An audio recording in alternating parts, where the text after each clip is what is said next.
Hello বন্ধুরা, সবাই কেমন আছো? আশা করি ভালো আছো। আমিও ভালো আছি। আজকের ভিডিওটা আমি এখান থেকে শুরু করছি কিছু গুরুত্বপূর্ণ কথা নিয়ে, রান্নার ভিডিওর সাথে সাথে। আমি চুলাতে ফ্রাই প্যান বসা দিয়েছি। আমার ফ্রাই প্যানটা মনে হচ্ছে ভালো গরম হয়ে গেছে। এখন আমি তেল দিয়ে দিব। তখন এই তেলটা বেশি হয়ে গেছিল, কিছু করার আগেই দিয়ে রাখছি, উঠাই রাখছিলাম। সাথে আমি আরেকটু তেল দিয়ে দেবো ভিতরে। ভালো মতো তেল গরম হয়ে গেছে। আমি আজকে রান্না করবো সাতক্ষীরা আজকে মাছ। আপনাদের এখানে এই মাছটা কী নামে চেনেন অবশ্যই কমেন্ট করবেন। আমি আজকে 4টে করে ভেজে নেব। একই সাথে আমি এই পাশে সবজিটা লাউ তরকারি বসা দিয়েছি। লাউটাই পরে হলুদ দিলে অনেক ভালো হয়, এই জন্য আমি পরেই হলুদ দিই। এটা শিক্ষণীয় কথা কি, আপনি যখন থাকতে কেউ মূল্য দেয় না, চলে গেলে সবাই তাকে মূল্য দেয়। তার ভালো কথা বলে, সে অনেক ভালো ছিল, কিন্তু থাকতে তাকে কেউ মূল্য দেয় না। এটাই আমাদের বাস্তব জীবন। যার যখন টাকা আসে তার কথাই তখন মূল্য আছে,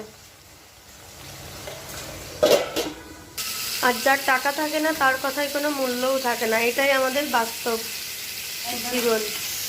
আমার সাথে এরকম অনেক হয়েছে বিয়ের আগে। এখন আমার হাজবেন্ডের অনেক টাকা পয়সা আছে, সবাই আমাকে তেল দেয়। এই জন্যই মানুষ বলে যার টাকা থাকে তারই মানুষ তেল দেয়। তেলওয়ালা মাথায় তেল দেয়, আর তেলের মাথায় কেউই তেল দেয় না। ওটাই হলো কথা। যাই হোক, তোমাদের সাথে অনেক কথাই শেয়ার করলাম। এখন তোমাদের সাথে রান্নার ভিডিও শেয়ার করি, এটা দেখতে থাকো। আমার মাছটা ভালো মতো ভেজে নিচ্ছি, দেখি উল্টানো যায় কিনা। হ্যাঁ, উল্টানো যাবে না, এখন উল্টা দিই।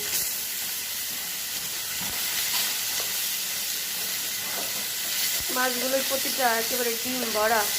সাতক্ষীরার মাছ এটাই বলে যে আসলে সাতক্ষীরার টেস্ট। মাছটা আমার ভালো মতো ভাজা হয়ে গেছে, এখন ফ্রাই করবো।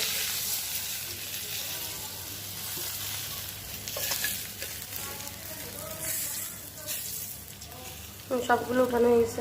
ঝোলটা আমার ভালো মতো ভালো বেসে গেছে। এখন আমি মাছগুলো সবগুলো দিয়ে দেবো একটা করে।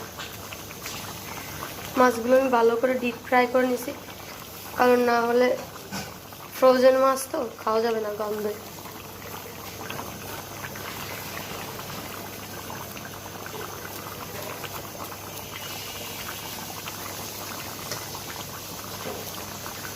এটার মাথা ভেঙে গেছিলো।